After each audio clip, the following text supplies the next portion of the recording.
Let's go fishing with this.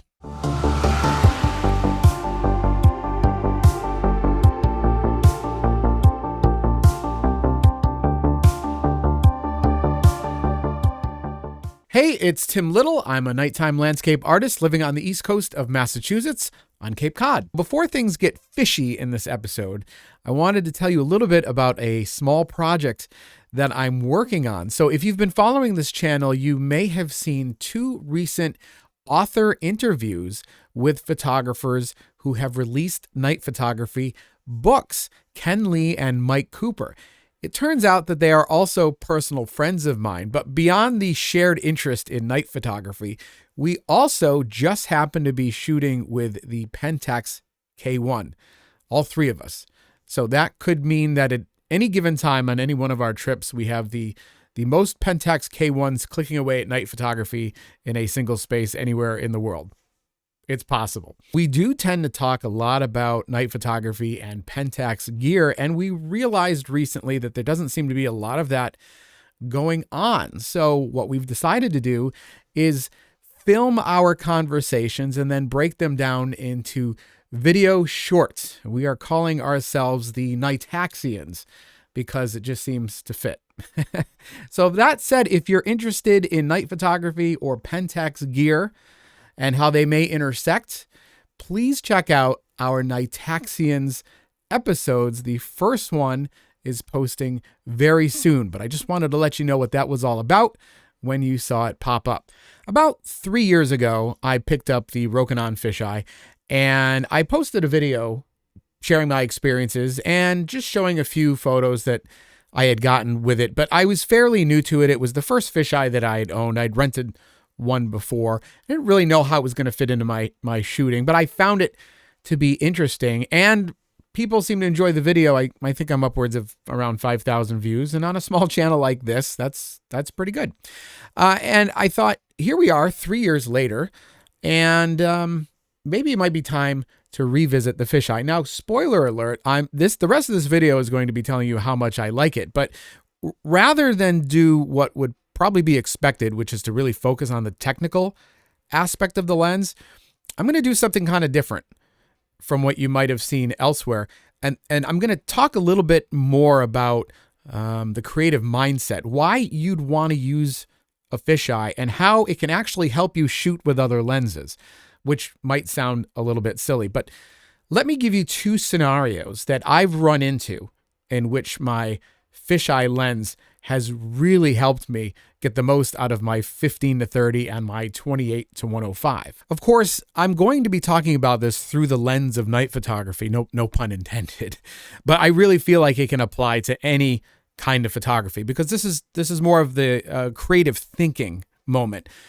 So imagine you roll into a location, as I have done many times, where I either don't know what to expect or I know what to expect, and I'm not quite sure how I'm going to shoot. Now, I've always shot with wide angle, slightly zoomable lenses, not primes, in other words. So the 15-30, 17-40, 12-24, you get the idea. Something that's probably generally pretty good at keeping the straight lines in the corners, gets you some nice wide shots. And that's usually my go-to. 90% of my photography is like that.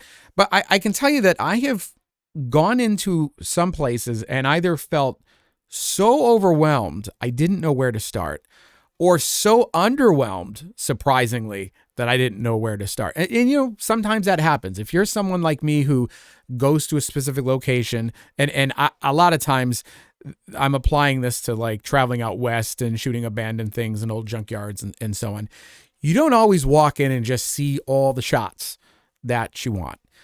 You get the lens out and you're looking and you're just not feeling it. And you start to get a little bit down and you start to feel like, I don't know if I can get anything here. And then that snowballs, like that. It's like a creative block that happens. I know it happens to other people because I've talked to them about it. It definitely happens to me. And it doesn't take a lot to get discouraged. Well, enter the fisheye. This little guy here, for what it is and for what the price is, somewhere around $299 to $399, depending on the system you're getting it for, can really get those creative juices going, because when you put one of these on your camera, you are getting instant weirdness. And that might not be your goal for that particular shoot, but it's fun and it will get that mental block cleared away. Because when you start pointing this lens at different things, especially if you get a little bit close, maybe it's a car fender or a night sky or an interior of a building, it just gets weird. And that's the beauty of the fisheye. It will force you to see things in a way that you wouldn't normally see them, obviously, because we don't see things like that. And even if you only take a couple shots, I guarantee you're going to start kind of finding the groove. And maybe you'll keep shooting with that fisheye. Maybe you won't, but it will have kind of sparked that creativity. And then you switch over to your other lenses, and now you're probably feeling pretty good about moving on. It's a mental thing, really. I did that in a junkyard out in the Mojave that I'd been to a bunch of times. This is where it comes in handy too. You've been to this location a bunch of times. You don't know what you're going to be able to get out of it. Well, bring a fisheye. Leave it on the entire night. You're going to get all brand new stuff. Even if you go back and shoot the exact same subjects that you shot before, you're going to get different stuff. And it's going to be a lot of fun, and it'll be challenging. It's not like you can just point a fisheye somewhere and have it instantly be awesome, but you can point it somewhere and discover shots you weren't thinking about. So that's scenario number one. Scenario number two is you've been shooting all night long or all day, and you're starting to get a little tired out, but this is a location that maybe you'll never have access to again. This is it. It's either going to disappear or you're just never coming back. You've traveled overseas. It's the coolest thing ever. It's a once in a lifetime deal. Well, if you're starting to feel that way, if you're starting to feel a little bit of that burnout, get out the fisheye. I live in Massachusetts. Bear with me on this. I live in Massachusetts, and we have a candle company in the state called Yankee Candle. Maybe you've heard of it. If you go to one of their main buildings out in Deerfield, Mass., they used to put out coffee beans. I never knew what they were for until I asked. Well, imagine you're sniffing a candle all day, different candles. Your nose just gets used to it. You stop smelling things. The coffee beans, allegedly, will help clear up your nose and sort of reset your senses so that you can go back to sniffing all the candles you want. And that's why there were all these little cups of coffee beans everywhere.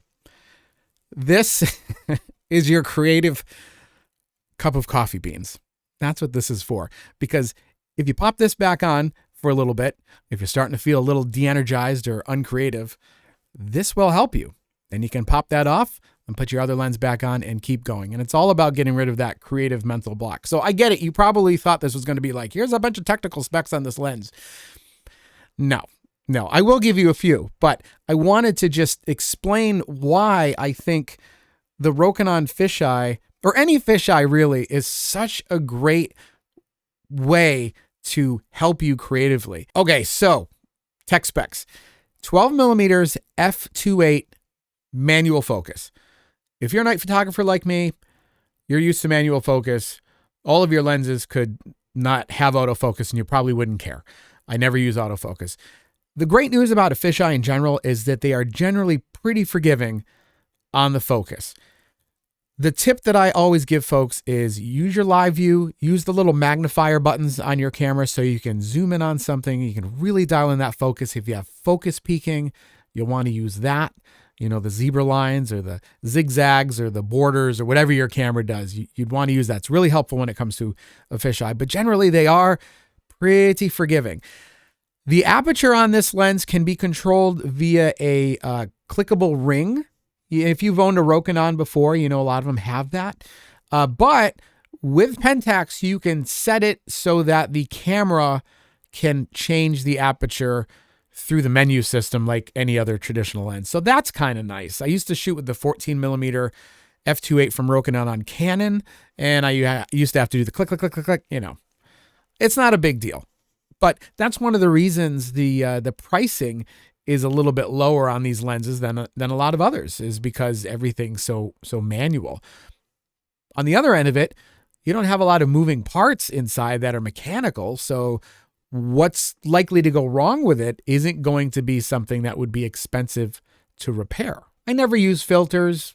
I'm just one of those weirdos that doesn't have any really interest in it, especially with night photography. I know there's some light pollution filters out there that you can get, but it's another thing for me to carry around and scratch and break and lose. So I don't bother. But you'll notice the lens hood, the shade on here, not really going to work too well with filters. Now, there's probably an adapter out there for it, or you can get the old square one where you slide it down in there. But, just be aware that you're probably not going to be able to just easily screw a filter onto this. But, is that a deal breaker? Probably not. Probably not. It does have a rather large bulbous glass front. So what you do want to do is make sure that you have something here like this lens hood, so that in the event that it falls, the lens hood will break the fall and hopefully protect the glass. It's pretty great for astrophotography. I mean, nighttime landscape astrophotography, not deep sky photography. Obviously, you're not going to use it for that.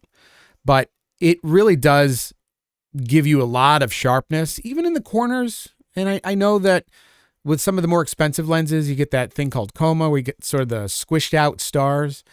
And at f2.8 on this lens, which is as wide as it goes, it actually looks pretty good.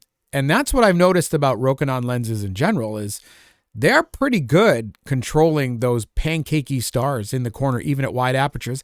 Yeah, there's some vignetting in there, but you can fix that in post-production. No big deal.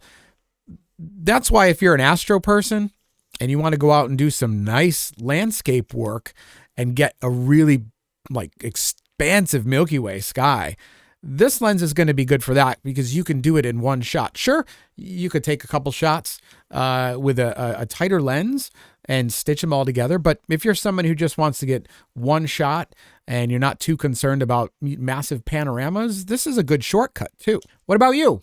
Do you have a fisheye? Let me know in the comments. I'd love to hear about it. In case you haven't figured it out yet, I highly recommend having one. I never go out at night and say, tonight is a fisheye night, and shoot all night with a fisheye. And that's it. But I do bring it with me. And in many cases, like I've already mentioned, it does help me shoot with my other lenses, or get shots that I wasn't thinking about, or improve an existing location in terms of what I think I can get, or just change my perspective. They don't weigh a lot. They're not that expensive. They don't take up a lot of space in your camera bag. I highly recommend it. On our first few episodes of the Nigtaxians, we are going to be talking about the lenses that we use for night photography on our Pentax K1s, but the general concepts can apply to really any kind of night photography. So if you are interested in that, be sure to catch the upcoming episodes of the Nigtaxians. I hope you enjoyed this video. If there's a lens that I've talked about in the past that you want me to talk about a little bit more, please let me know.